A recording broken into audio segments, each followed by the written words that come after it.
This your boy Daniel LionsDen Evans, and we are live on the road. We are in Mississippi right now, and we have a very special show on the road, Mississippi. The next episode of Inside the Den starts right now.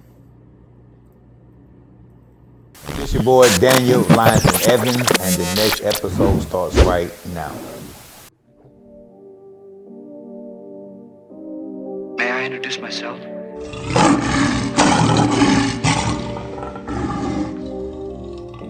Welcome to the pride.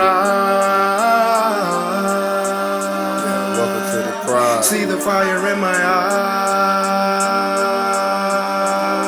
eyes. Yeah.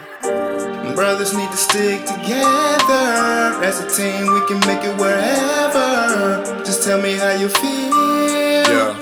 Just tell me if it's real. Hey. What a time, what a time, what a time for a black man to be alive. Living in the struggle while trying to keep our composure. Killing each other while trying to look for that exposure. We all just want to make it, we should do it as a team. Build each other up and they can't even say a thing. Me and all my brothers just stuck together like glue. It's us against the world and you know what we finna do.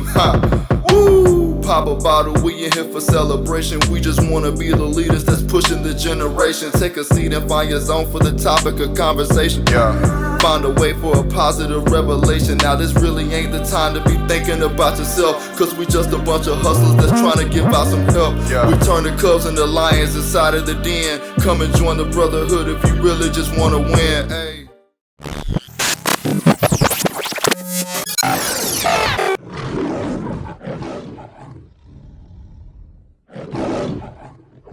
Boy Daniel LionsDen Evans, and I am live at Gulfport, Mississippi, and I have one of my mentors and brother here with me, Pastor Rashawn Bay. Man, where we at right now? Man, we at the Unity Fest live out here, man. We're excited. We're excited about the people coming together in unity, our people coming together in unity. And man, it's just amazing, man. Be out here after COVID-19. It's been a while since we had one of these, and we're able to really shake hands and meet the people and see what they're doing and see what kind of entrepreneurship values that they bring to the table to our community, because that's how the money circulates. And man, we're just grateful. We're excited, looking forward to seeing the YFC come together and be able to have some good times and talk about what we do. And man, just enjoy the singing, the music, the festivities, and everything that they're about to do. So we're excited. What does YFC stand for the people out there? YFC stands for Your Future Counts. Your Future Counts. That's what it stands for. And what I believe in is you have a future, and regardless of how you feel, it still counts. It still counts. So not your present, but your future. So whatever you're not doing or whatever you stop doing, pick it back up, because we need it in the near future. Your ideas, your dreams, your ambitions, your visions, books, movies, music, poetry, things written down, businesses, we need it, and we need it now. Some awesome. So, I'm gonna be, walking around and getting some good footage and getting interviews from people out here at the event today. We're gonna be out here for a while, and so what you see, what you get. But I am super excited to be back in my hometown, Gulfport, Mississippi, where I was born and raised, and this is where the Lions Pride was born here. So it's gonna be very interesting to see how much the city has changed since I've been here last and everything. So y'all stay tuned. We got more footage coming. Inside the Den on the road, Gulfport, Mississippi, at the Unity Festival 2023. Very, very, very special guest to me. I love this man very, very dearly to me. He is my mother's brother, one of my favorite uncles. I am at the house of my uncle Charles Carter. He's the originator of the Bones Dozen Homie line, and I miss my Uncle Charles, y'all. So I'm here right now at his home. Been trying to get my uncle on the show for about 2 years right now, and had an opportunity to come down for the weekend. We was at a Unity Festival, and I'll let him tell you his story and why we're here right now. But we're going to introduce him to the world. The world. This is my Uncle Charles. Uncle Charles, this is the world on YouTube. This is Facebook, and this is Roku World. Say hello, brother. Hello, world. Like my nephew said, My name is Charles. Last name Carter. Locally known as CC for most of the people here in the town where I was born, raised, and grew up. Left, come back home. This is home for me. I was glad to see my nephew yesterday. He shocked us, snuck in on us, but I know his mom was mad at him. Oh yeah, you know what? She found out on Facebook, which is why I didn't want her to find out on Facebook, but I just couldn't resist. I seen her post too. Oh yeah, You man. here? I said, boy, he finna catch it now. Man, I got it. Listen, I got an earful, Yes, but you it's did. all good. But this is one of those uncles, man, that I grew up with. Him and his brother Wayne.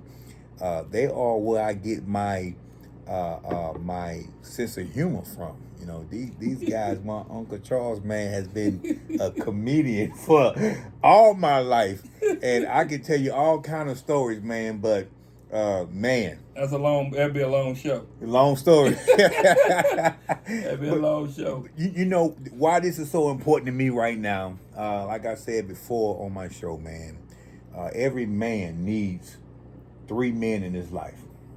A man that's already been where he's going, the old school, the OG. He needs a man that is on the same path to him right now. Right. Somebody that he can be Same like level. a best friend. And he needs that man that hasn't arrived yet, the younger man, to pull Right. him up. Because Yep. those 3 men in your life are going to be what shape you becoming who you are. Now, when you coming up, you know that we from the South, it takes a village to raise a child. That's true. But the older I get in life, I understand that it takes a village to become a man, because there are so many things that we wasn't taught about manhood that we had to find out on our way, you know, Right. on the go, man. It was different. It was a lot different. You know what I mean? And you what? You 56, so you are what? 13 years older than me. Right. So I need that OG in my life that I say, hey man, look, and you know, because I'm out of town, I don't get a chance to have those moments that Tim have with you, Right. and have that kind of bond. But Right. those are the things that I really miss in my life. Having that uncle that I can just go to and say, hey, I need this, I need that, Right. and be able to have that relationship where, you know, we able to bounce things off each other in business, man, and just Right. life period. Because Right. you know, I know you from, you know, the man who you used to be, but I've also seen you change your life around for the better and become this, you know, this hometown local, you Right. know, hero that you able to do this business. So tell everybody what kind of business you do and what you do for your life and things like that, and how you got to where you are right now. All right. Yeah. I own Capital Concrete. Previously, it was Carter Construction. That's when I was building houses and things. I've been in the game as Capital Concrete for January was 25 years. And I started. Hold on a minute. So when did you end Carter's Construction? I ended it in 1998. Really? See, I ain't never know that. Yep, I was building houses. I built houses from the ground up. I know you were doing decks and all that kind of stuff, No. but I didn't know you had changed the name from Carter Construction to Capital. Capital Concrete. Okay. Yeah, so so you just strictly I deal do- with concrete now? I'm trying to do concrete, but every once in a while I still, you know, because I've been in the business so long, so many people knew that what I did, and I still get calls. I built a house 2 years ago in Nargaport for a friend of mine, and that's the only reason why I built it, because he was a friend of mine. It was about it was 3,500 square foot house for him, and I built that from the ground up. And but yeah, right now I'm doing strictly concrete, and you know, once you know, you don't realize you're good at something until you've been in it so long and you're successful at it. You know, anybody can get into what I do, but it's only the good ones that last. That's not just in what I do. That's in business anyway. I mean, if you sell cars, if you ain't good at selling cars, you ain't gonna be in the car selling business long. No. You know, because if you ain't good at it, you ain't gonna make no money at it. One thing I will say about my uncle, man, he has demonstrated longevity. Since I've been a kid, he's been a business owner. I don't even remember him ever working. Have you ever worked for anybody? Yeah, long time ago. I mean, teenage years. Yeah. What age did you start your own business? I started my own business at age. I think I turned 30. 30 years old? Yeah, I was 30. Okay. 30 years old. 30. Actually about 27, between 27 and 30. So, when did you know that you wanted to start your own business? What was the deciding factor to say, look, That's a good I question. can't do this no more. I got to start my own thing. I'm tired of this. Like, what was that? What that look like? That was good. That's a good question. I'm gonna tell you right. I'm gonna tell you when. When I was working for somebody else, I was getting these paychecks, and one day I ran across a friend of my dad's that owned business, that had a construction business.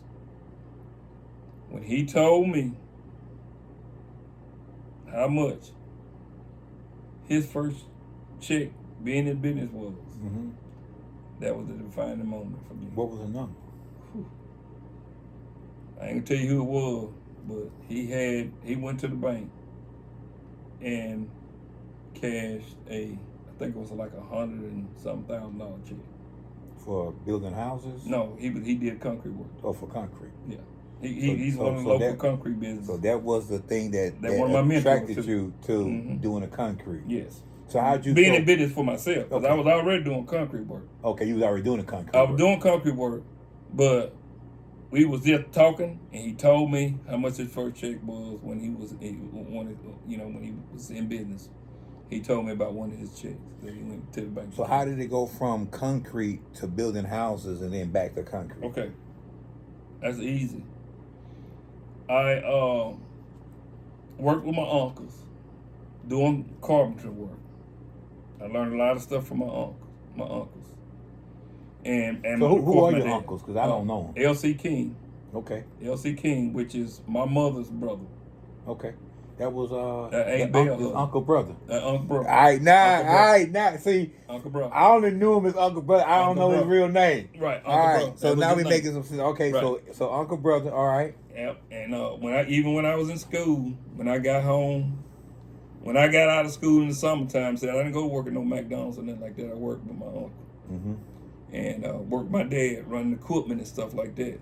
And that's who put me on the equipment side of construction. Okay. But anyway, I started building houses because I started working with, this is when I was working for somebody else. I started working with a couple of local carpenters that was building houses. And one thing about it, I learned, every day I went to work, I learned something new every day.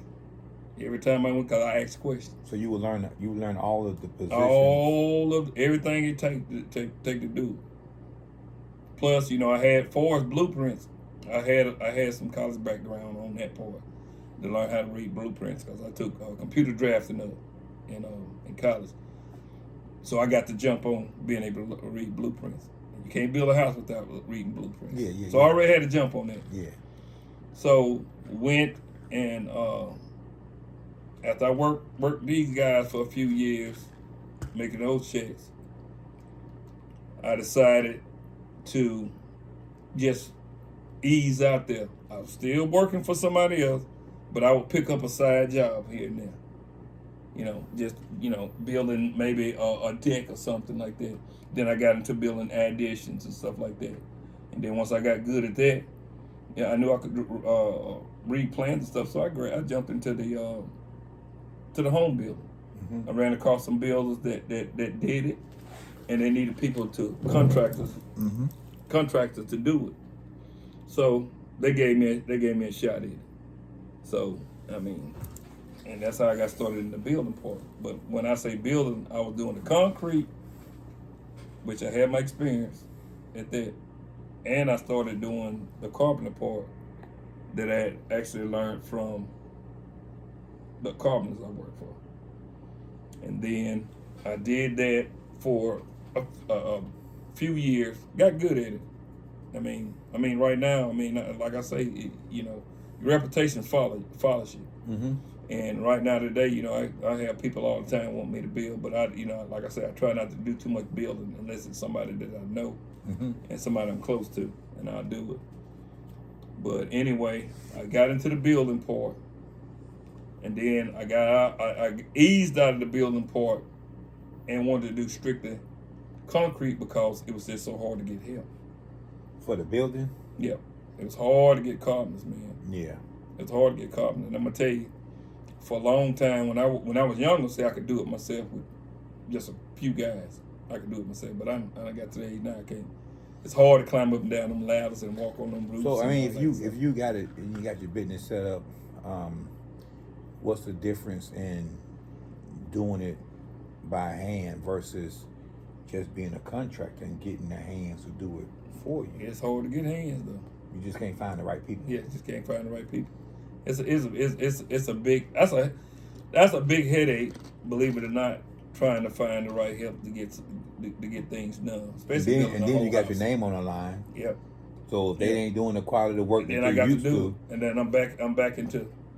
You have to freaking end up paying out of pocket because somebody done messed up over something. Yep.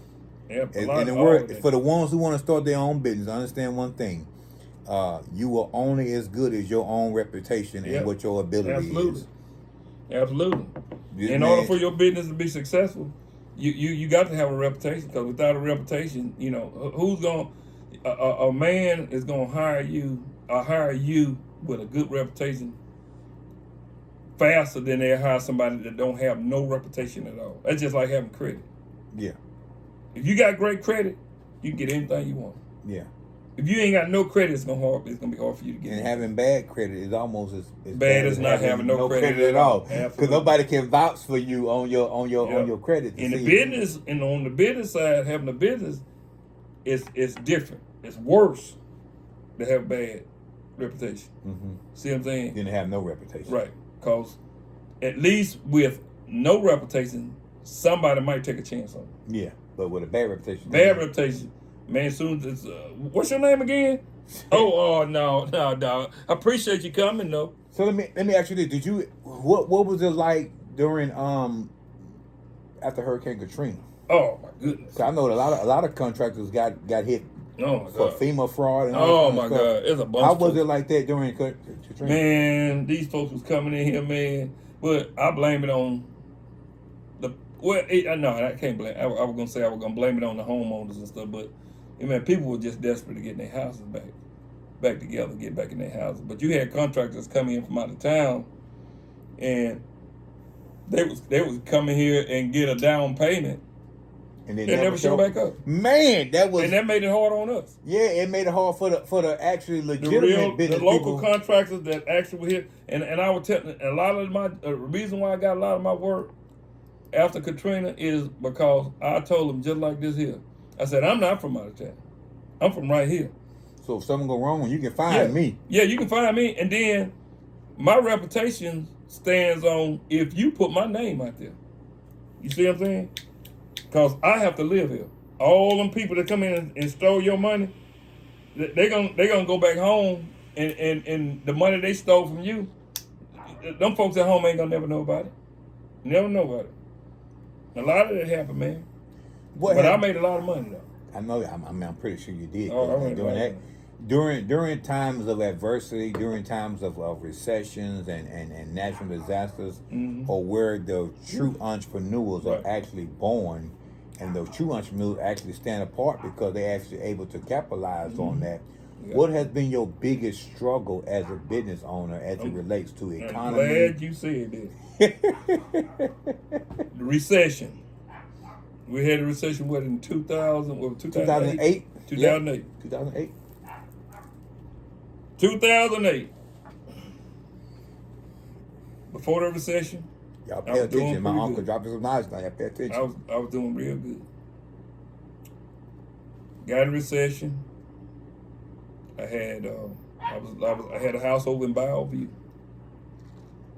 I was making, before the recession, I was making about between $10,000 and $12,000 a week. A week? A week. God almighty. That's when I was building. When you was building I houses. was building. I was making great money. Okay. When the recession hit, all of the money that I was making, as fast as I was making it, I was spending it. Going to the clubs. To the clubs. Going to the clubs. Well, those are self-inflicted wounds, right? I'm finna make a point. Okay. Going to them clubs. Buying the club of $600, $700, $800 tabs. Every weekend I was out there. Got married, lost my wife. Because of the clubbing. The lifestyle. Yeah. Out there just running around. She lived good. But all the other stuff that came with that, she couldn't take it. I couldn't blame her. So, to make a long story short, making all that money, didn't save a dime, didn't save nothing. Recession hit, ain't got no money, then all of a sudden the money stopped. Hard to find jobs. You see what I'm saying? Dang. Hard to find work, and I ended up losing my house. I stayed in a small trailer out on the property that I inherited from my family.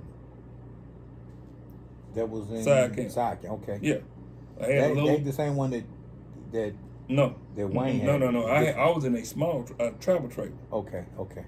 No. Lived in that for a couple of years, and my family, my sisters, them, you can come stay with me. No, I'm a man. I'm good. I said, we in a recession right now. I said, it's gonna come back. Yeah. It ain't gonna stay like this all the time. I said, with what I know here, I'm not gonna stay where I'm at now because I have too much knowledge up here. When the economy comes back, I'm coming back. Guarantee you that. Yeah. Within a few months, after I had this conversation with my sisters, What sister in particular? Linda and Flossie, both of them wanted me to come stay with them. Yeah. So, I got to put it out there. Yeah. So I came when the economy started coming back. I started coming back into my all the money. I was working for somebody then, making $10 an hour. So you had started. You worked with another. No, I was working for a guy over in Ocean Springs. I was doing maintenance work and concrete work and stuff like that for him. Okay. I did that. I bit my pride because I wanted to make something because I knew this wasn't gonna last long. Yeah. So I said I'm gonna keep my wheels turning because this is not gonna be like this all the time. So it started coming back. I got a couple jobs, saved my money up. I found a house not too far from the house we in right now. Found that house. Moved out of the trailer, got in that house. What year was that? That was in 2010. Okay, I think I remember that because I was married to my second wife, Tasha. You know, Right. During that time, I mean, That was either 2010, 2011. Okay. Round up in there. And then, so in 2010, April 1st, 2010, for you all who've been watching me, follow me, y'all know my story. I was in prison for 2008 to 2010. Right. I got out April 1st, 2010, and I was in a halfway house in Hattiesburg. Right. And I would come down on the coast. I actually started my own lawn care. This is actually where Lions Pride actually started. When I came out of prison, and couldn't really find a regular job. Right. So I had to go into entrepreneur mode. That's right. And then start a lawn care business. Right. And that's what launched the Lions Pride, me right. doing my own thing. So Gotcha. this is the during the time. So we on the same. I'm on the same page. I'm trying to just trying Right. to figure out where you was at. Okay. Right, right, okay, right. bam. All right. So Right. go ahead. So found that house. Like I said, I saved my money. Got that house. Got out of the travel trailer. So this now it's starting to build up. Now I'm out of the trailer. Now I'm in a house. Mm-hmm. All right. Stayed in that house about 5 years. Yeah. 6 years maybe. The girl I was renting from was supposed to been selling it to me, but never did sell it to me. So I found this house to show you how God works. The girl that was on this house was going to church. Was one of my church members at the time. They had the house and they had bought another house. This house was sitting here. Mm-hmm. And I happened to go to their house to do some work at their house and was telling them how I'm trying to find me somewhere to stay because the girl tricked me. I've been staying there 5 or 6 years and was supposed to have been buying the house. And she was originally supposed to take what I had been paid into the house off of what she was going to sell it for. Down payment and all that kind of stuff. And then I was going to take the house. Yeah. Didn't happen like that. So I ended up with this house. She called. Well, I'm sorry, I jumped too far ahead. So I told him about this. She said, "Well, I got a house over there." She was married at the time. Her and husband. I was talking to her and husband. Mm-hmm. I got a house over there in Orange Grove. I said, "Really? Let's go look at it." Got through doing the work at the house. Came over and looked at the house. That was in Villa Del Rey, right? Huh? In Villa Del Rey, right? Or what city was it in? No. That was here in Gulfport. But it wasn't in Villa. It wasn't the house you was in Villa Del Rey, right? No. Because you was living in Villa Del Rey. Yeah, I lived out there too. That was a long time ago. Okay. That was a long time ago. All right. Okay. I got you. But after I came looked at the house, now mind you, I had been saving money, so they needed 10% down on the house. You had it. I had it. Cash money. Cash money. Gave her the money. Got in the house. 5 years later, paid the house off. 5 years. 5 years. Paid this house off. From a trailer to owning my own house. No notes, no mortgage, no nothing. 5 years. 5 years. See, that's what I'm talking about right there. That's drive. That's determination right there. Yeah, that's drive, knowing what you want to do. And I never wanted to be in a situation where I didn't have a place to live. And then I have a little one that's 14 years old. And I always wanted her to have a place she could call home. Yeah. She lives with me right now. Oh, she live here? Yeah, she lives with me right. This is the second time she had to come live with me. Okay. First time was years ago. Yeah. She was a little young. She's 14 now, right? She's 14 now. Okay. She had to come live with me because a couple situations, Yeah. But God put me in a position where I could take her and had a place for her. Her own room and everything. See what I'm saying? And that's the reason why I tried to pay this house off so fast. Because I didn't ever want to have the problem of having a place to lay my head and for my daughter to live. Let me ask you, how has your life changed from the early years living lavish, right, until now? Because I know, just by watching you from a distance, you know what I'm saying, that you gave your life to God, recently. Yeah. So how have things changed for you in that aspect of, being that, because, God works in mysterious ways. Right. You know what I mean? And to be able to be in a position to have a spot for your daughter, you have to go through some trials and errors. A lot. And I ain't even told you half of it. The thing is, I'm living better now than I did then. And I made more money then. Even after the recession and stuff, believe it or not, I made more money. I'm telling you, I made about $10,000 to $12,000 a week. Yeah. When I started getting back on my feet, I think I made right now I make around 6,000, 7,000, sometimes $8,000 a month. That's good enough. Especially now. That's the reason why I don't push the issue about I don't have to take on a bunch of stuff that I don't want to fool with because my house paid for. You got more control now. Yeah. More control. Yeah. I live better now than I did when I made all that money. Yeah. Yeah. And that's the thing that people don't realize is you have to have a point where you actually are comfortable with being who you are. You're not chasing after the dollar. Right. Your life is already set. You just living to just try to make sure your kids is good. Cause I mean, how many kids you got? I have 5. Okay, 5 kids. The youngest one being 14. Hey man, cold blooded man. I know my uncle from back in the day when he was, out there. And I used to always say, man, you know what I'm saying, Unc, doing a lot, got a lot going on. What would his life be like if he was, just living a different lifestyle, if he was pursuing Christ? Now my uncle is saved and he'd been delivered from some things. And I respect you as a man because, coming up, man, you know my daddy, how my daddy was coming up. Right. I didn't have any examples outside of my father who, exemplified, right, longevity. Right. And you have been somebody that I've been watching from a distance all my life. And the reason why I say right now as a 42-year-old man, I can say I love you because that's an element that I'm missing from my life. Man. Right. Having these men that have the same blood. Right. To say that I know where you've been, I know where you are, nephew, I've been there. Don't necessarily follow my path, but learn from my path. You know what I'm saying? My dad taught me when I was a kid that there are 3 kind of men in this world. Men that learn from their own mistakes. Men that learn from other men's mistakes. Right.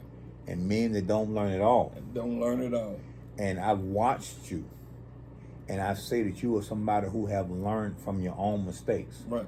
And the old Charles Carter is a different dude than the new Charles Carter because you done completely shut a whole lot of stuff down. Right. You're not chasing money no more.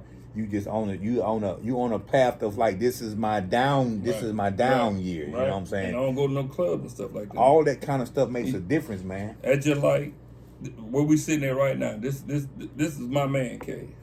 This is where I sit and I relax, I reflect, and this is where I can come and unwind.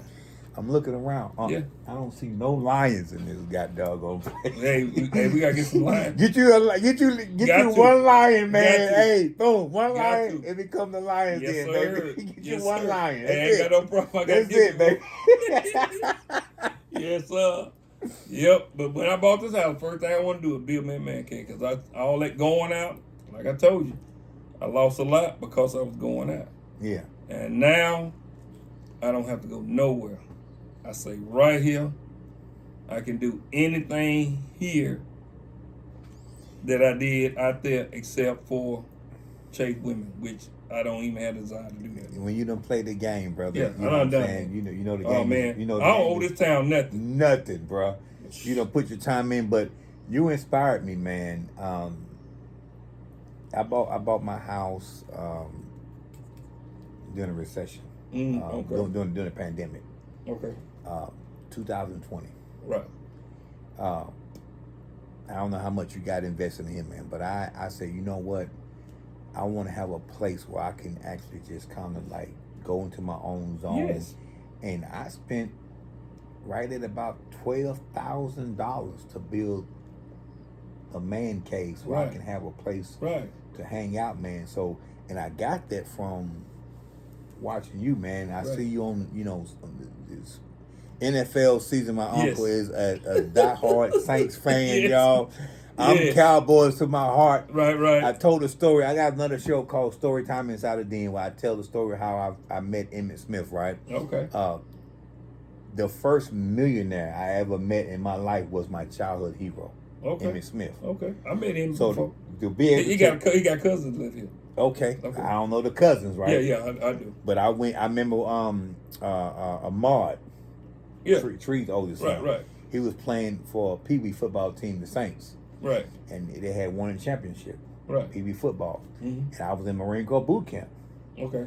I got out December 17th, 1999. Graduated boot camp. I came home and he had 2 tickets to New Orleans Saints game and Cowboys. Mm-hmm. And knowing that I'm a Cowboys fan, he like, I want my Uncle Daniel to take me to the game, right? Right. So I was dating Gina Lewis. She was my high school sweetheart. I was dating her at the time. Mm-hmm. And I went to the game with her because she's from New Orleans. Right. You know about them New Orleans people. Ninth Ward and all that kind of stuff. You go down there trying to play. Yeah. They get body down there. You know what I'm saying? That's right. So going through that, man, and being able to experience that type of environment, man, at a young age, man, I said that's the power of manifestation. I manifested that day. Right. And when I became, able to during the freaking pandemic and everything. Right. When I built my house, I bought my house. I didn't build it. I had it. It was already built. Mm-hmm. I said I'm gonna build this man cave because Right. my uncle, he's always inviting his friends over to the games. Yeah, man. New Orleans Saints. Mm-hmm. So I actually built a man cave. It cost me $10,000 to build it. I actually ended up I got surround sounds in the ceiling, 5 speakers. I got 200-inch screen. Oh, wow. And when I watch football, I be in the huddle with the Cowboys. Like, hey, throw it to him. Throw it to him. Right. You know what I'm saying? Yeah. So I did that because I said, this is my gift to myself. To That's be right. able to go ahead and just relax and That's right. enjoy life, man. And Yes, sir. but I did that because I admire you, man. When I see you on Facebook, having your guys, some of your friends are. This is crazy, man. This is my uncle. I worked at IHOP when I was coming up. Okay. All through high school. Yeah. And Marcus Clark. Yep. Was one of the cooks at IHOP. One of my best friends. Yeah. One of your best friends. Right now. And the thing that my dad wouldn't teach me about life because my dad was a minister, I learned from Marcus, Avery, Avery LaShow, Marcus Clark, Vincent, all them boys, man. I learned from them boys, man, and them boys taught me some of the person to be, man. And I had my brother working down there. Had 2 my cousins working down there, they friends working down there. Yeah. I had the whole crew working at IHOP, man. Boy, I tell you. And Marcus, I didn't even know at the time, and I guess y'all around the same age, right? No, he's a little younger than me. He's younger than how much younger than you? I think he's like I think Marcus is like 52. So as you can clearly see, we got a lot of vendors out here and everybody is getting ready to enjoy the festivities. We got a concert going on out here as well during the time. This is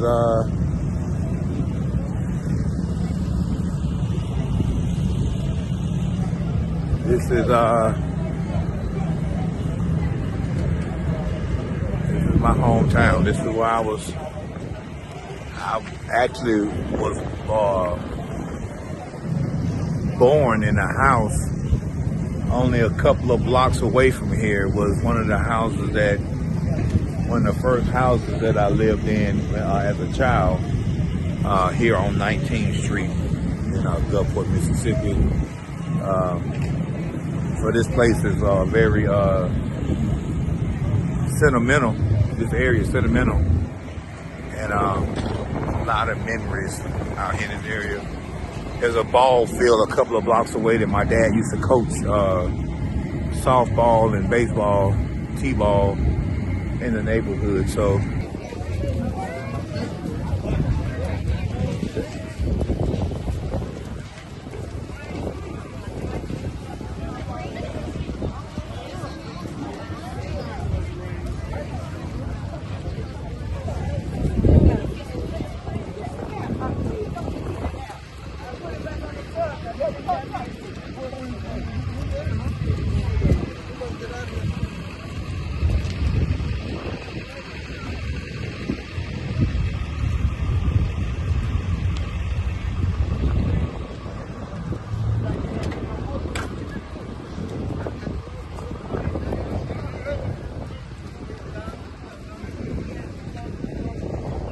looks like the rain is about to fall.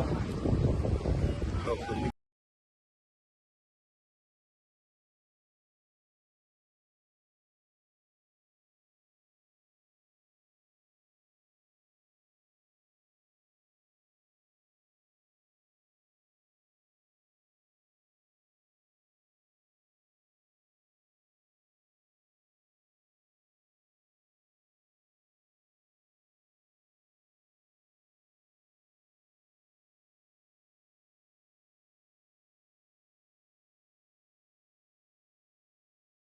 Okay. 51, 52. Okay. So he's about 7 years older than me. Right. You 13 years older than me. But during that time, man, that was who I looked up to, you know what I'm saying, in that place. And for this thing to come full circle, man, y'all are friends, and you know he knows me from the back of the day. Yep. And I know it's got to be weird when he talking. Hey, man, you know Daniel's always got all those stories, man. He talking about your brother too. Yeah, it's crazy, man. But I ain't never had a relationship with my uncles like that, man. I'm somebody who, like uncles, man. Like I'm an uncle, Right. and my nephews, they don't take to me like that. Right. But you somebody who I actually watched, you know what I'm saying, come up from a distance. Yep. And to see the man you are now, man, is really encouraging, man, because I know that there's so many examples of the wrong way. But be able to watch you, man, and do it the right way, man, it's really encouraging, man. And that's why I say I'm at a point in my life now, man, where I'm just trying to surround myself around people who can actually help me. Supposed to. You know what I'm saying? You got to. And you done been there and done that, brother. In the streets, you know what I'm saying? In the business. You know what I'm saying? If I feel like if I need to have a powwow with you, you're going to be able to get me on the right track, because you're not interested in trying to prove anything to anybody. You know what I'm saying? No. When you become I'm going to tell you something. It's my duty. Really. That's how I feel about it. It's my duty. If you come to me, it's my duty to put you on the right track. It's my duty to give you the best advice that I can do. So many men, though, man, they don't. I know. They want you to be just like them and do all that crazy stuff. Hey, man, you ain't no real man unless you got this, and that. You know what I mean? No. But you know, our family is very heavy in the church. Right. Ministers, your sister ministers. You know what I'm saying? Married to ministers. You know what I'm saying? All that kind of stuff. Brother ministers, all that kind of stuff. It's inevitable. For whenever your time comes to find God and be able to do the thing the right way and live a more prosperous. And it's humbling to hear you say that I make less money now, but I'm more happier now than I've been when I made all that extra money. Much better place. Much better place. You're not running from anybody. You're not chasing anybody. Nope. You in your lane, in your zone. You got your kid. You got your wife. And you're happy with the way things are happening for you in your life, man. So what would be your advice, man, to some of these young cats out there who think that, you know, they got to impress the streets and all that? What would be your advice to them, man? Just going back in time and seeing the young Charles Carter versus the 56-year-old Charles Carter. Man, my advice is start with the people you have around you. If the people around you does not compliment you, and when I say compliment you, it means lift you up and keep you doing the right thing. If you doing messed up stuff and your friends are not saying anything about it, or if they encouraging it, they're not your friends. That's the one thing. The other thing is, if anything that if you want to be a success, because all this nonsense with these drugs and stuff, you'll never be successful at being a drug dealer. Ain't but a couple places you're gonna end up. You can either be in prison or in the grave. That's it. That's the only thing. And trust me, I've been out there. Yeah. I'm just one of the lucky ones that got out before I ended up in one of those two places. Yeah, I'm just change lucky. your life.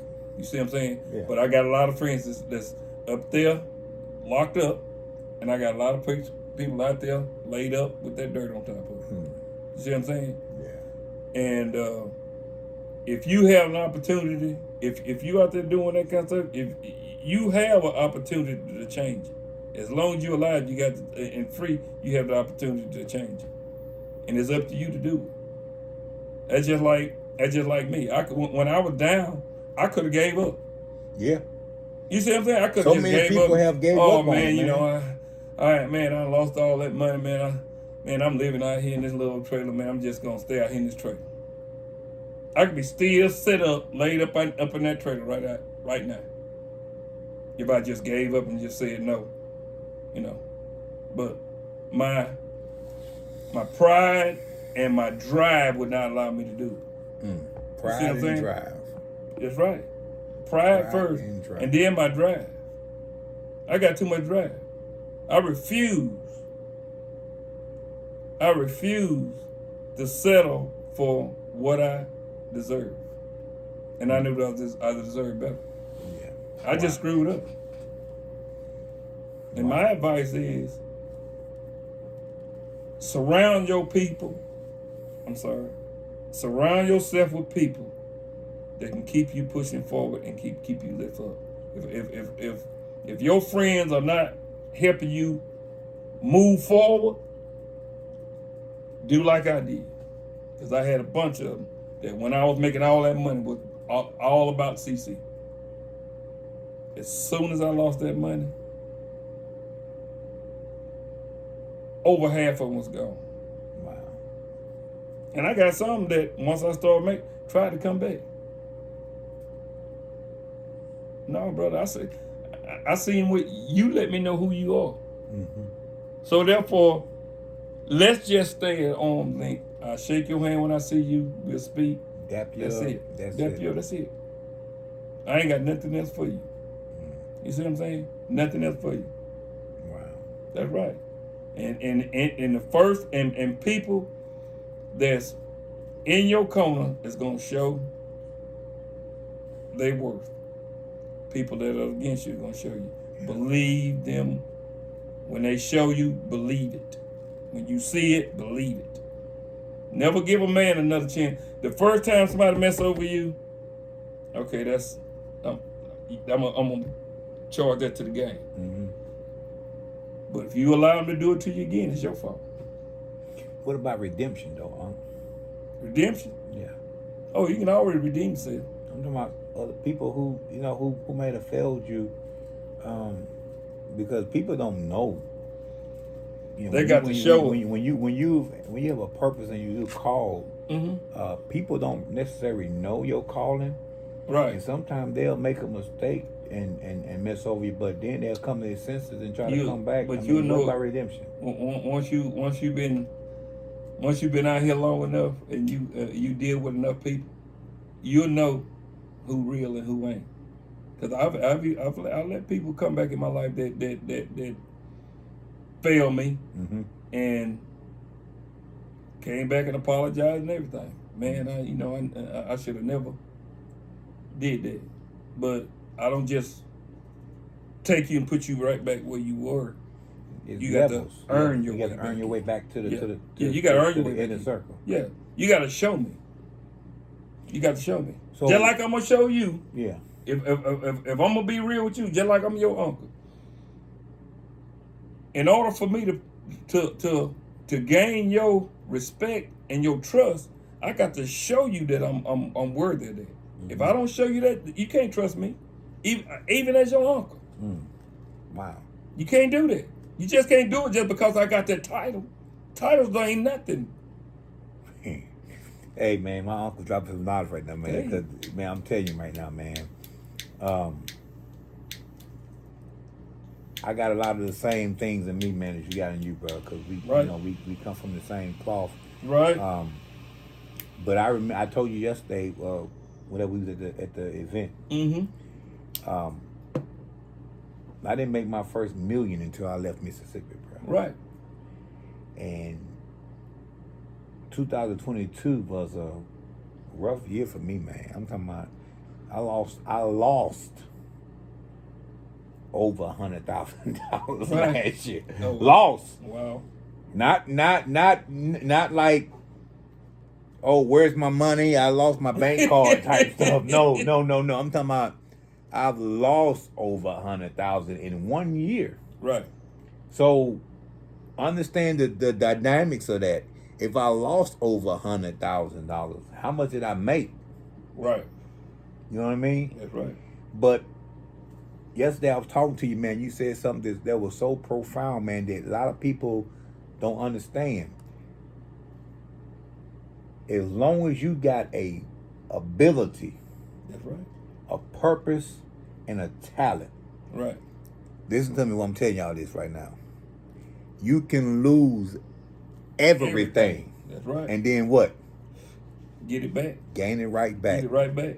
And more. Because what's for you is for you. That's right. Nobody can't stop the hand of God, the move of God, That's when right. He's doing something in your life. That's right. And sometimes He calls you to lose just so you can gain. That's right. And Because when you lose things like people that's not for you, right. Oh man, I lost my best friend, man, during all that. Right. What did you gain out of that? Right. Right. You know what I'm saying? Probably peace of mind. Peace of mind, not have to worry about, somebody screwing you over, all that kind of stuff. Because sometimes you are friends to people that are not necessarily your friends. That's right. You said a mouthful. You are friends to people that's not your friend, but you they friend. I'm gonna tell you something else. I tell people all the time. They be mad at folks. Man, I'm not gonna mess with this. This dude did this and did that. Man, I'm not. I'm not gonna do that. Let me tell you something. My daddy used to tell me this a long time ago. He said, "Keep your friends close and your enemies closer." When he told me that, I didn't understand it when he told me that when I was young. How old was you when he told you that? Oh, he told me that a few times when I was a teenager. Okay. I was around 16 years old when I think he told me the first time. Okay. But anyway, I have people in my life right now that I don't have that many friends. Mm-hmm. Because everybody you associate with ain't your friend. No. Okay, let's get that understood. Now, you might have people in your life that you deal with and stuff like that, but they're not necessarily your friend. Yeah. I have people that I know do things that I don't agree with. Let's put it that way. Mm-hmm. And I deal with them because I know how to deal with them. Everybody you have to deal with in their space or on their level, but you got to know how far or what you can allow them to do to you or treat you or whatever. Mm-hmm. See what I'm saying? And I'm saying that to say this here. It's just like if you know you got a thief around you, you know he'll steal any dang thing he can get his hands on. Right? Mm-hmm. Okay. So if you know I'm here, you know I'm not gonna take nothing from him. Mm-hmm. But if you got a thief sitting over there, if you got a stack of money, you'll be a fool to lay that money down in front of him. Mm-hmm. And we walk out of this room and then come back and expect that money to be all that money to be there. If he take it, that's your fault. Yeah. Okay. I'm saying that to say this here. I have people I deal with that I know that has messed up ways, but I know how to deal with them. Yeah. And I never allow them to get so far what am I trying to say? To get to get to the point where they can do something that's gonna upset me. Because I expect you to do this. Mm-hmm. So when you do this, I can't get mad. Because I let you just hang around. And I know you have the tendency to do this. Yeah. So when you do it, what am I mad for? Yeah. And that's what I'm saying. You got people around here, I tell them all the time, they around here mad, you mad because he done this or he done said this or this, that, and other. Nigga, you already knew he was gonna do it anyway. You knew he was gonna say it. So what you mad for? Just take it, deal with it, and if you don't want to deal with it, don't have him around you no more. Walk away. When I was a little kid, my dad told me a story. there was a hiker that was hiking up a mountain, Right. and on his way up the mountain, he ran across a snake that had almost been frozen to death. A snake, right? I already know where you're going. And so the snake is pleading with him, "Hey, sir, put me in your bag. I'm about to freeze to death. I need to get warm." And the man was like, "Heck no, man, you a snake. You gonna bite me." Bite me, right.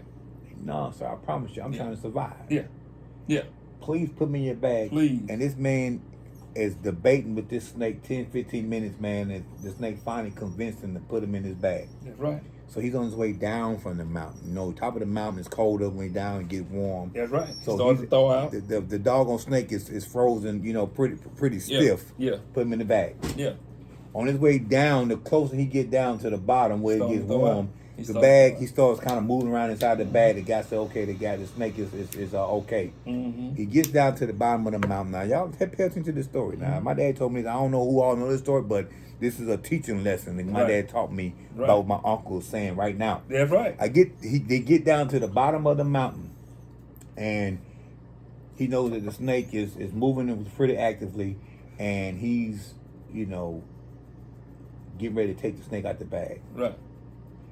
And he goes to pull the snake out the bag, and the snake is on the ground, and he ends up biting the man.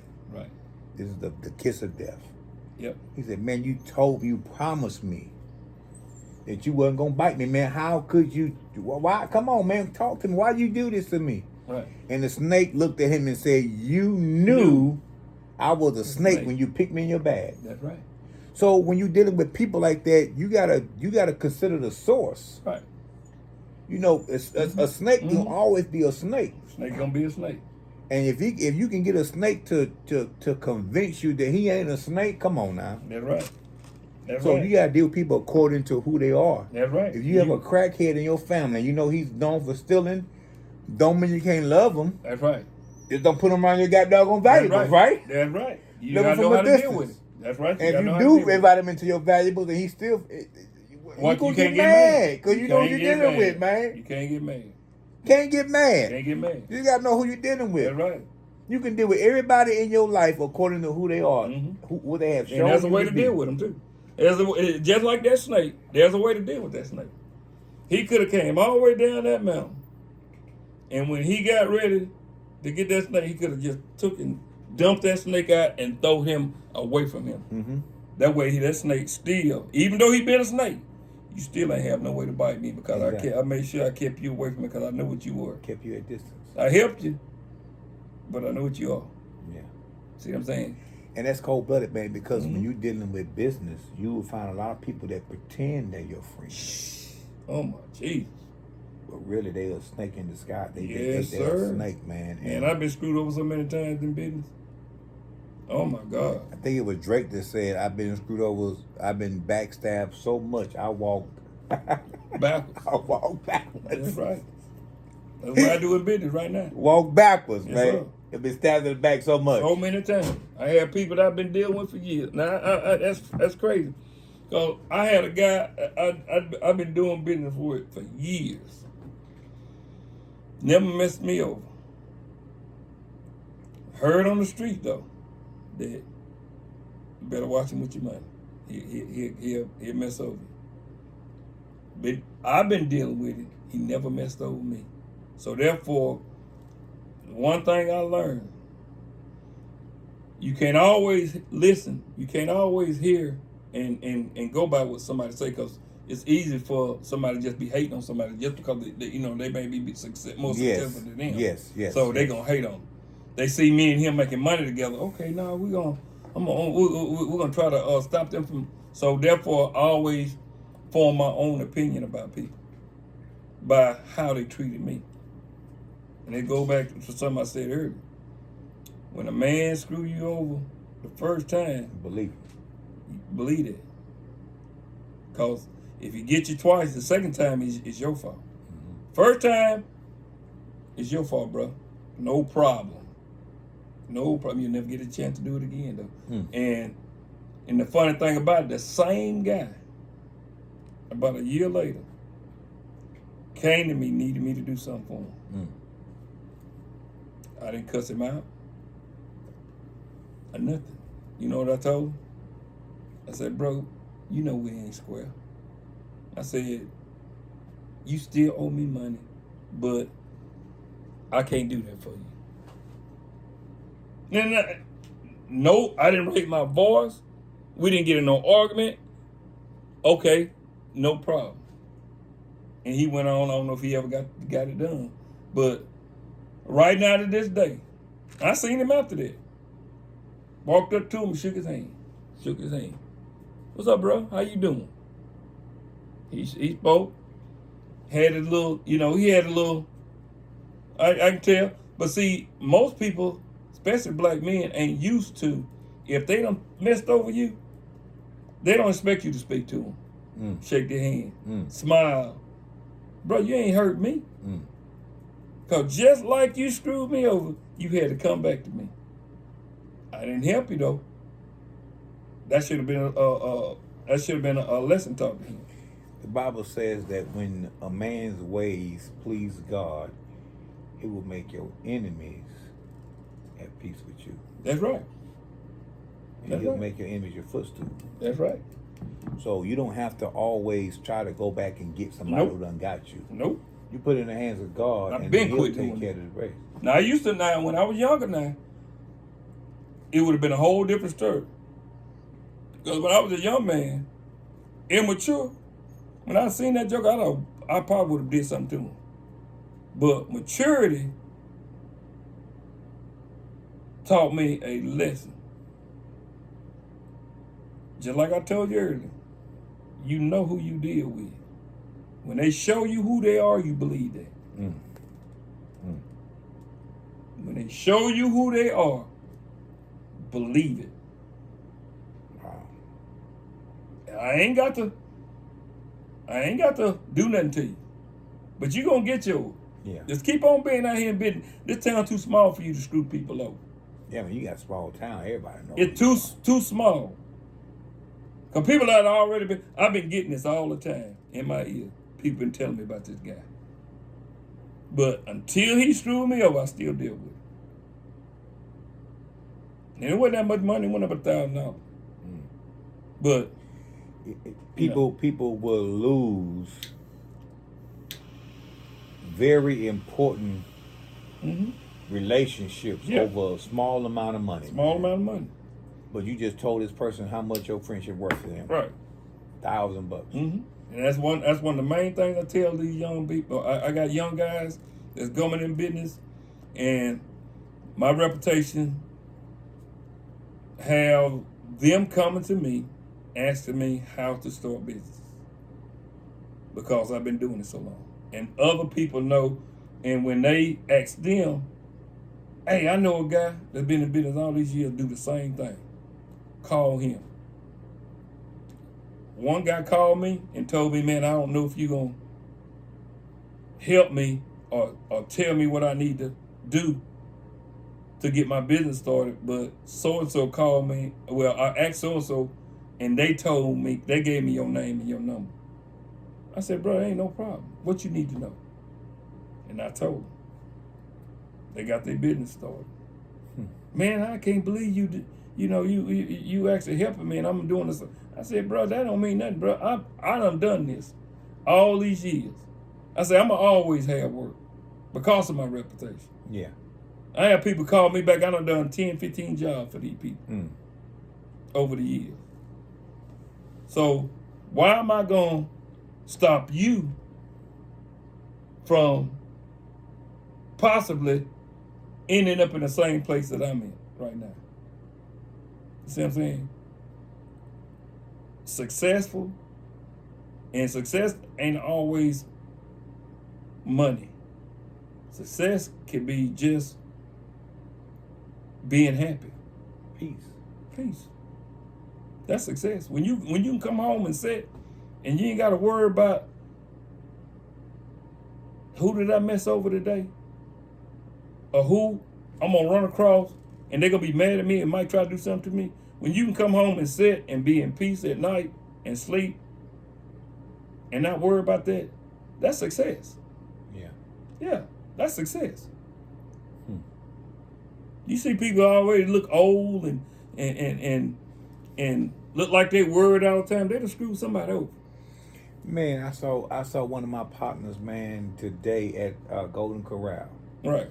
I used to work with him at when I worked at. By the way, I would have came and ate with y'all, man. Yeah, go ahead. I'm sorry.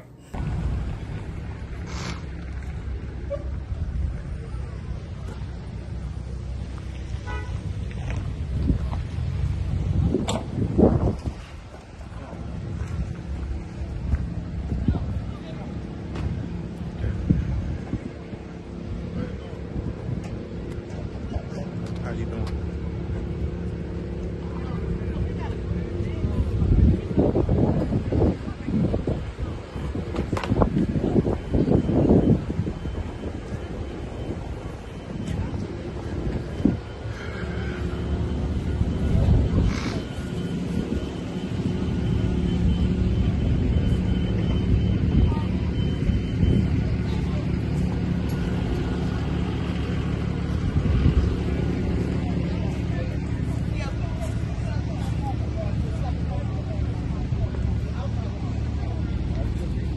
That's what you just said. That's okay. Oh, look, go look in there. Got Hancock Whitney Bank out here. One of the banks that I used to.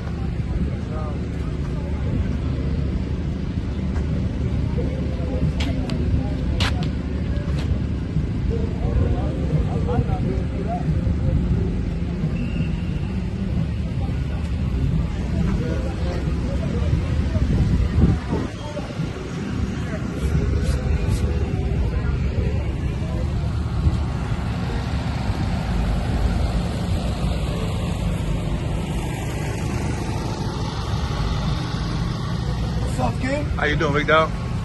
Good. What you got over here, big dog?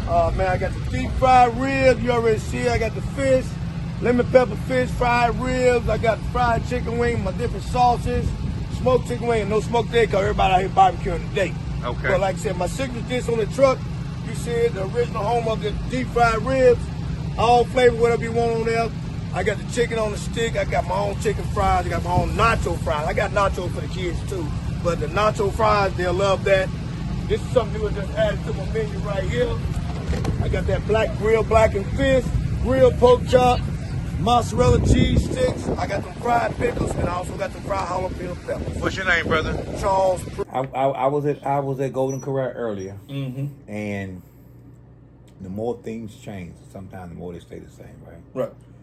I was going through line, and I, just got out of church, so I had my vest on, my nice church clothes. Mhm. And this is what because I'm actually in the financial services industry. Right. So I deal with millionaires all the time. So You it's gotta not look like the part. you know what I'm saying? I look. You got to look the part. So I'm in the line and I'm actually, getting my food, and I saw a familiar face. Mm-hmm. It's been so long I forgot his name initially, but I know I'll never forget a face. Right. One of my guys, man, I used to work with him at Red Lobster before I went to the Marine Corps. Mm-hmm. I met this guy. I think he's from Philadelphia. Right. And looking at him, man, this guy is like same age as me. This man's beard is full of gray hair, bro. Yeah. Full of gray hair. But here's the thing. He's working for a restaurant. Right. I met this guy working For a restaurant. doggone Mm-hmm. 20 years ago, man. Mm-hmm. And he looking at me like, man, I talk to your mama all the time, man, asking about you, man. You look like you're doing good, man. I say, hey, man, sometimes you got to change your area code Right. in order to be successful. I told you earlier yesterday that I ain't make my first million until I left Mississippi. That's right. Absolutely. So I'm looking at this guy, I'm like, man, this guy, 20 years, man, still working Yep. in the restaurant as a Mhm. cook, Right. a bus boy, whatever. Right. I'm like, man, Right. your life has got to be better than where you started. That's right. If You got if to. you've been doing something for 20 years, you still in the same boat you was, come on, man. Yeah. That's right. That's right. Something ain't right. You doing something wrong. If you a drug dealer, you keep getting getting busted and keep Right. going to jail, Right. if you're not a successful drug dealer, you may change your doggone profession, man, because you ain't a good drug You dealer. ain't no good drug dealer. You ain't good at that. You ain't good at that. If Simple you as have that. not advanced your life in 20 years, man, you can look at somebody at 20 years and say, man, this dude is, and it was a little sad for me, man, because I'm like, dude. Right. But these are the people that will never, too much pride to pick up the phone and say, hey, man, Yeah. what is it going to take to get me out of this boat, Right. to get me out of this hole? Mm-hmm. Will sit there and starve Yep. before they got enough to say, hey, help me. You're right. That's pride. Let People me who- tell you something. In my business, so on the same note now, when I pour slabs, sometimes I have to get help. I see these guys, older than me, started doing this way before me, have to come work for me. Still ain't doing it for themselves.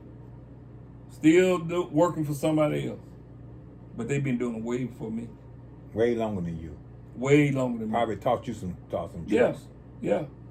Probably taught me a few things, and the people that they work for, the older guys that ain't even here no more, I learned from them.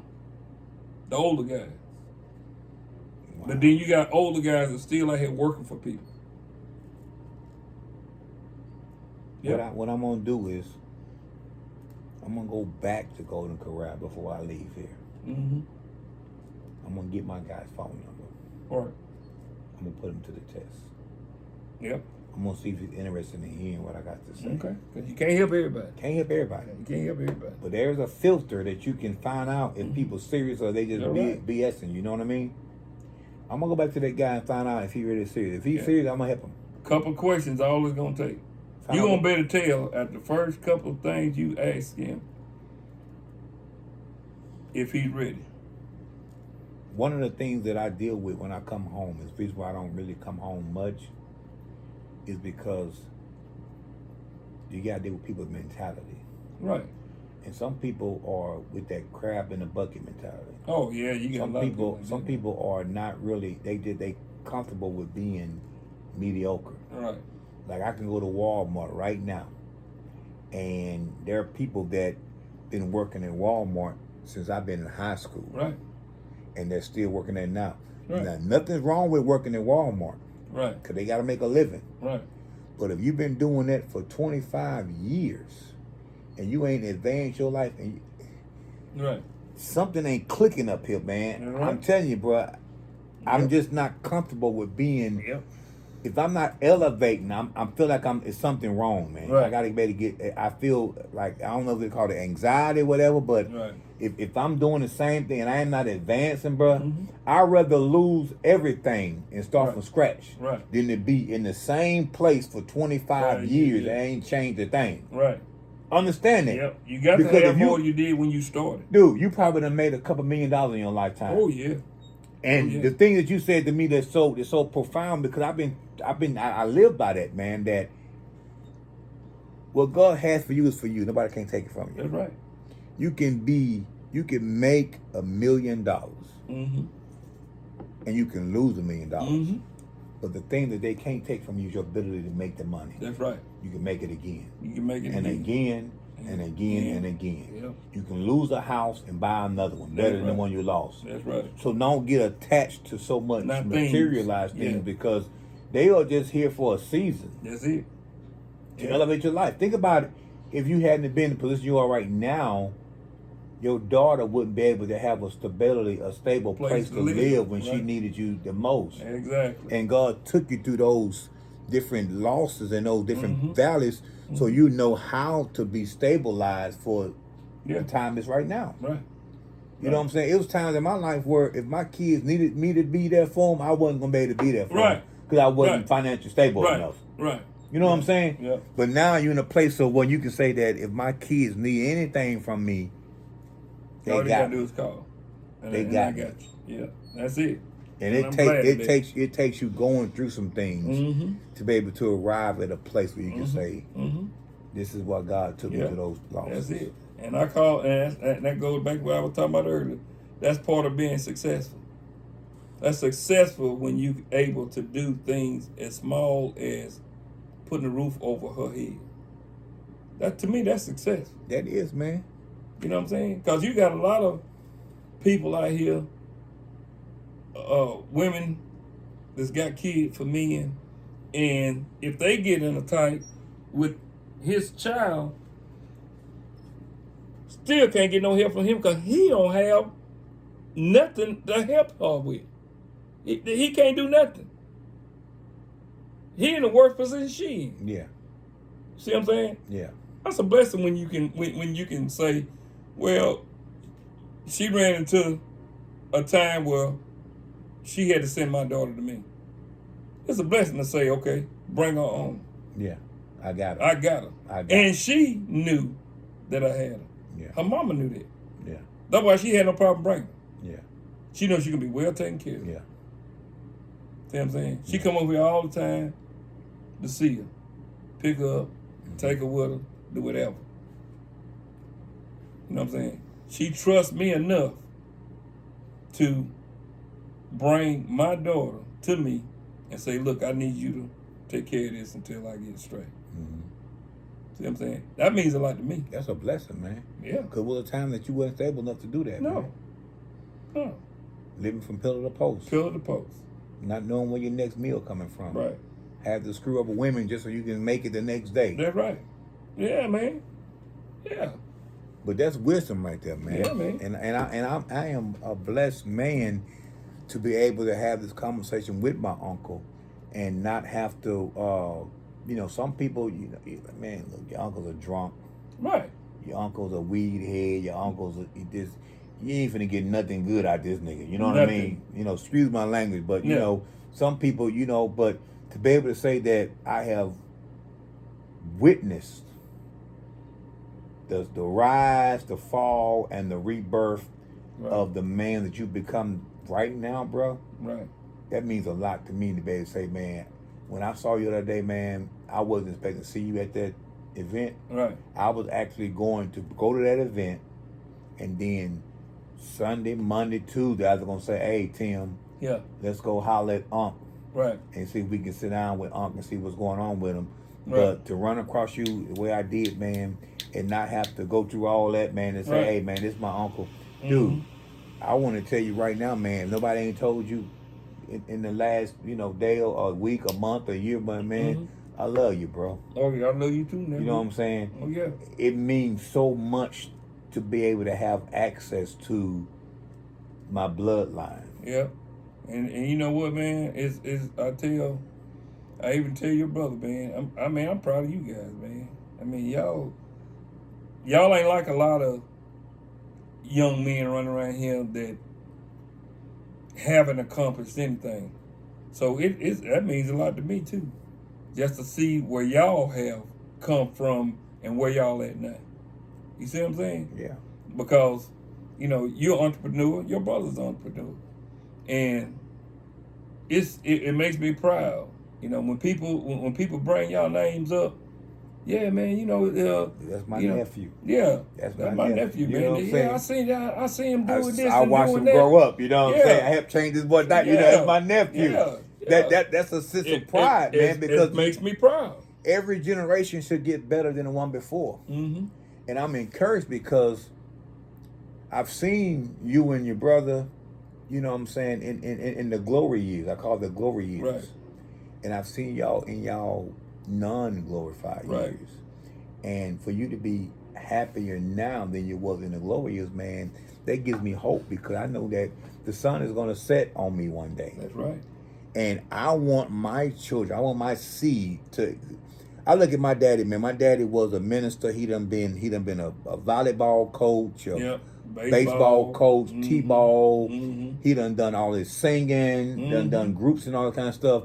And my daddy never really made it big the way he wanted to make it. Right. And so me coming up watching that, I say responsibility is on my shoulders to take this name to the next level. Right. And when I see my brother, I root for my brother because, he's a product of the same, bloodline that I'm like, man, look, if he don't do it, somebody got to put my daddy's name on the map. Right. Somebody got to put my dad's name in the history books, bro. Right. And everything you see, man, the Lions pride, man, see what I'm doing, man. I'm doing this for my bloodline, man, because my daddy worked hard for his name, bro. Right. Like Birdman say, put some respect on my name, That's bro. right. When I'm long gone, bro, and they have to go through the history of Gulfport, Mississippi, or whatever, they gonna say these boys right here. You know what I'm saying? Them Carter boys done their thing. Them Evans boys done their thing, man. Yeah. And I want to be able to. My kids say they went further. Cause see, man, I'm doing these talk shows, man, on movies, man, doing this stuff, man. I ain't never imagined that. Right. I ain't never imagined that in my life. Right. People who know me, who watch me, my ultimate goal in life is to be the #1 motivational speaker in the world. And when I grew up, I had a speech impediment. Right. Used to stutter. Right. Used to have all type of anxiety. Yes. Was not confident at all. Right. I'm an introvert. Don't like being around a lot of people. Want to be by myself. Right. Want to be in my own little four walls, bro. Right. So when I'm forced to be out there in front of the cameras, I'm forced to be out in the public, man. It is a testimony because I ain't always been like this, bro. Right. You didn't see me. I ain't always been this confident. Right. But before God laid me to rest, before God pulled the plug on me and say, "You done," Right. I want to be able to say that I've done all I could with all I got. I want to be able to say that God took me because there was nothing left in the tank. That's it. That God has squeezed me like a sponge and say, I gotta take you because there's nothing left for you to do. That's right. I want to be that vessel. That's right. You know what I'm saying? And so I work hard because I want to be able to leave a legacy behind for my kids, kids, man. Right. Me too, man. When you go to this mansion and see the people on the paintings on the wall and say, "Who is that?" "Oh, that's my great granddaddy Daniel LionsDen Evans. He owned all this." All this. That's right. Because he believed in himself. He believed in the talent that God given him. Yep. And never gave up. Never gave up. Then lost it all. Then got it back. Lost it all. Got it back, man. I tell people all the time, man, I'm an open book. Right. And I appreciate you, for being transparent. Right. Because some people don't want you to know their down story. Right. They only want you to know the good stuff. The good stuff. Right. But I done seen you when you out there chasing women. I done seen you, man. I done seen how you and your brother seen all that. I'm like, man, is that... Me and my brother say all the time, man, if things don't work out with me, I'm going to be like... I'll be a bachelor like my uncle and that. You know what I'm saying? I'm just going to be... But I'm like, dude, to be able to tell somebody your story so they can get some encouragement and they can do better than you, man. Right. That's big for me, man. Yeah. Because I'm in a place in my life right now where I never thought I'd be. Right. I'm in some situation right now that I don't have no point of reference. Right. And so who is going to help get me to a level that, and this is the thing, my daddy haven't, you can only coach as far as you can go. Right. When you got to a level where you have no experience, like, I can't go to my daddy and say, "Hey, how do I, what he gonna say? I ain't never been that far, son." Right. You gotta find somebody who done been farther than me to take it to the next level. Right. So I pray that one day somebody gonna have to come and tell my kids how to get further than what I've been, because I'm only going as far as God let me go. Absolutely. And your kids can only go as far as you show them. That's right. And so it's our job as men to help usher in the next wave of men. Right. Why are we so lost right now as a generation? Because the old men, the old school, the OGs, they gone. Right. Granddaddy gone. Right. Possum Gone. gone. Gone. You used to have that little guy, that old man at the street corner, at the corner store, can fix your whole life in 2 sentences, man. Where that guy at? Right. Gone. What Big Mama at? Gone. Big Mama gone. Yep. Now you got women out here, grandmothers, 36 years old. Yeah. Yeah. Don't hardly know nothing they say. Don't know nothing. Can't teach the grandkids nothing because they don't know nothing. Right. And I often say on my show, man, that Martin Luther King, he done his part. Right. Malcolm X, done their part. Al Sharpton, He on the decline. Right. Mega efforts gone. Right. Who are the new leaders for our generation to get us to the next level? Who are they? Right. If they don't exist, guess what? It's our job. That's our job. That's it. To teach these young men how to be successful business owners. That's why I have no problem opening up. When To they teach come to these me, men how to be good when husbands. they come to me, I try to tell them. I try to talk to them and be as honest as I can. That's all I can do. We And I can't. ain't afraid to do it because you got a lot of folks out here that are older guys that when young men come to them about advice on how to get a business or start a business or something like that, they don't want to tell them nothing because they're afraid that they're going to take something out of their pocket. That's stupid. Man, it's so much. It's enough for everybody to eat. Yes, it is. And that's the thing that we have to realize as a people, man, that we are all in this thing together, man. Yep. We are better, stronger together. Mm-hmm. And we Yeah, as a people, man, have to learn how to bridge that gap, man, between the gap between knowing and not knowing. Right. Sometimes it's just the information that we don't know. Right. But Exactly. if everybody holding on to the information, You gonna die with it. You're gonna die with it. That's The right. graveyard is full of people who full of information. They never done anything with it. Exactly. I don't want to be a hoarder of information. Right. The pimps say back in the day the game was to be sold, not told. That's right. Why you gotta sell me everything? Right. Why I can't get some free wisdom, some free Right. game? Because much is given, much is required. But free you have been given, free that you should give. That's right. God has blessed you with a life that has surpassed a lot of people that counted you out. Yep. Counted you out, man. Yep. That is true.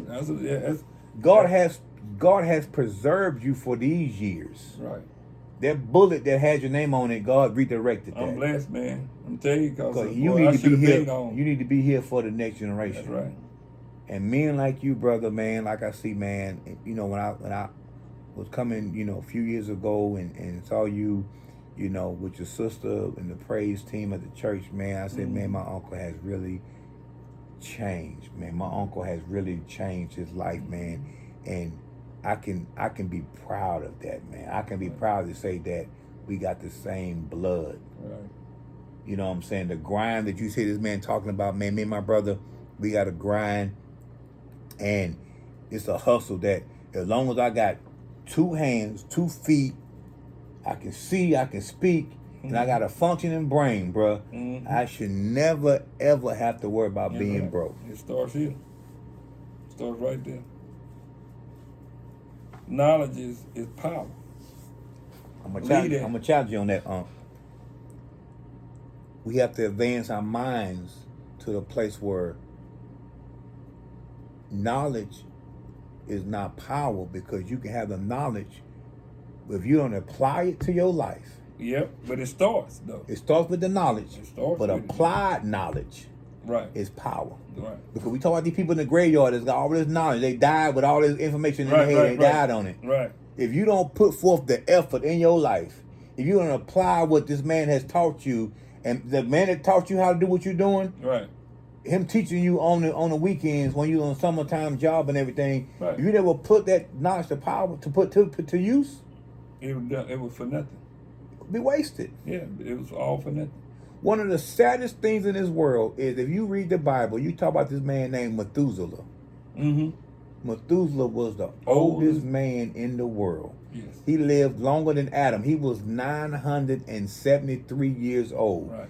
And when you read about Methuselah, y'all go fact check me. The only thing it said about Methuselah was he was born, he had kids, and he died.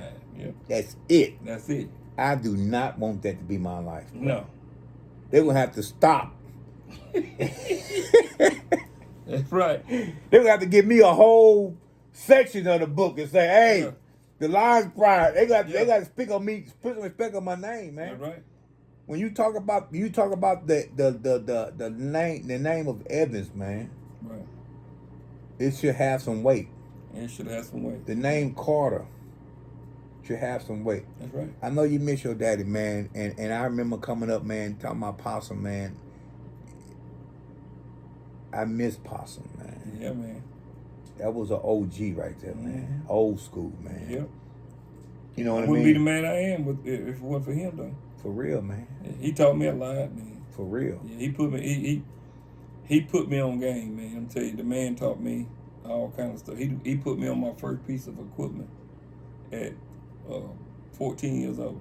14 years old. Yeah, I used to go to the job with him on weekends, and he put me on the board though. I can't make this stuff up, man. This is real life, man. I remember. I mean, right now, actively, you know, if my father died right now, my dad is not a wealthy man. Right. I probably won't get nothing from him. Right. Because he got other kids and things like that. Right. But one thing my daddy gave me that is worth more than any will, worth more than any dollar amount, is my daddy taught me and my brothers how to grind. That's it. That grind is priceless, man. Yeah, man. It's priceless. You Priceless. can't put a dollar amount on it. Can't put a price tag on that, No. on that grind, man. No. Same thing that I'm saying, man. My dad taught me so much. I will always be grateful Never.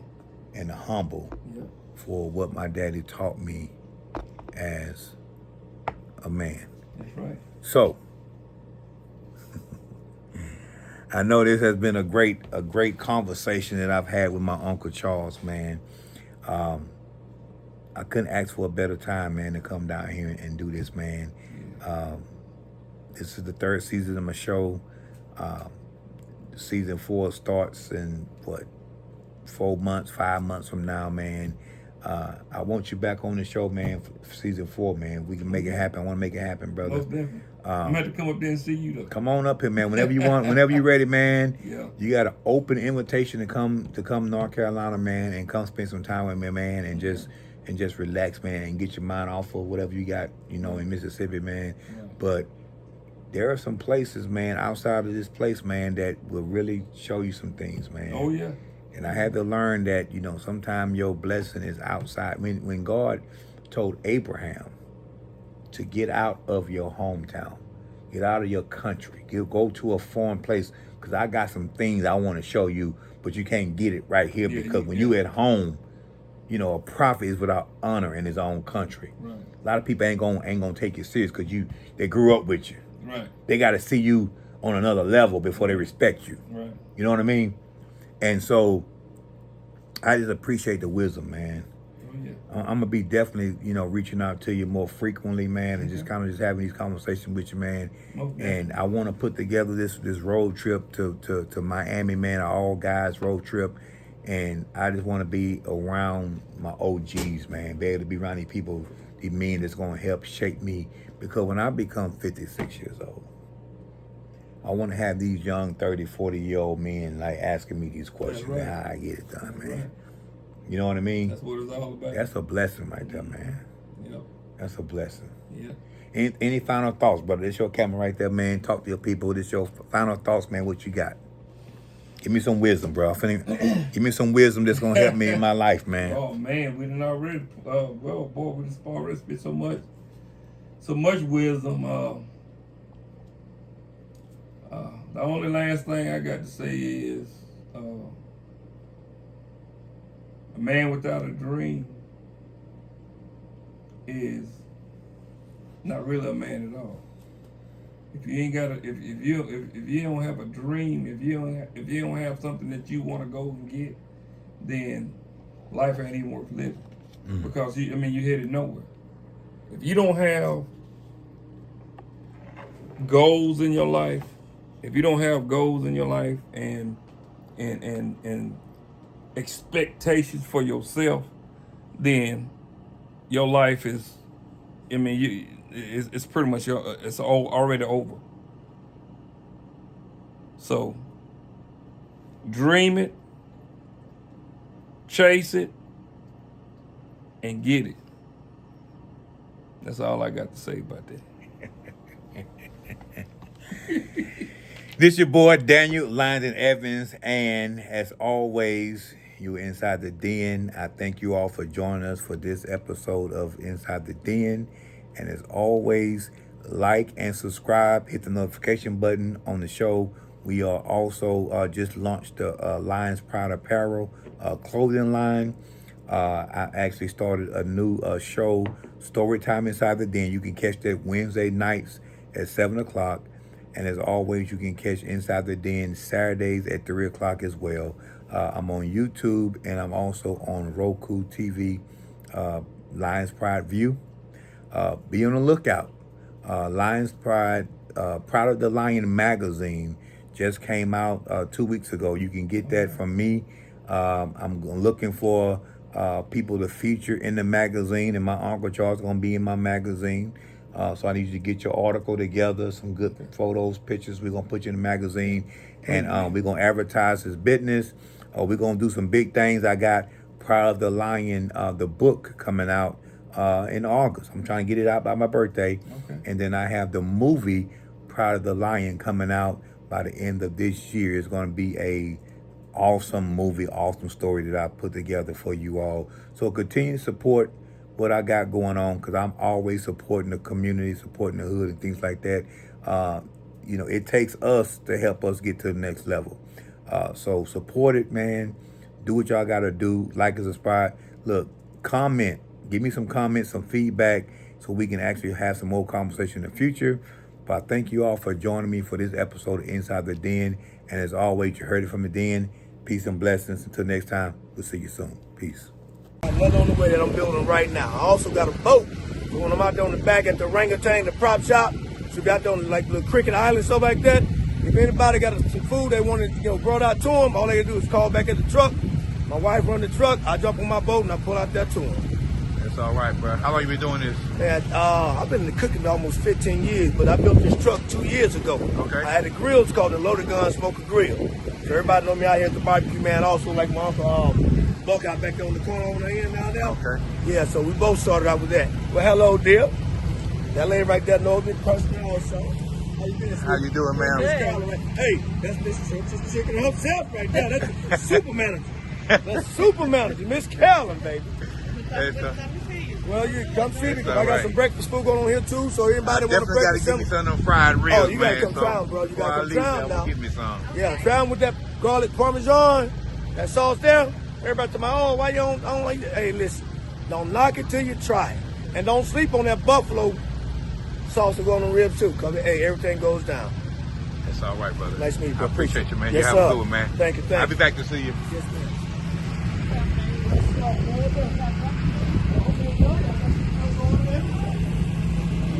How y'all doing this morning? I'm good, you? Doing all right. What you got going on over here? I got cookies and cream cookies, banana pudding cookies, strawberry cookies, banana pudding cakes, strawberry cakes, and strawberry cheesecake cups and Oreo cheesecake cups.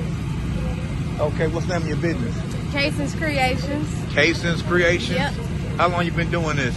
About 2 years. I started it when he got diagnosed with autism, named it after him. Okay. Well, that's all right.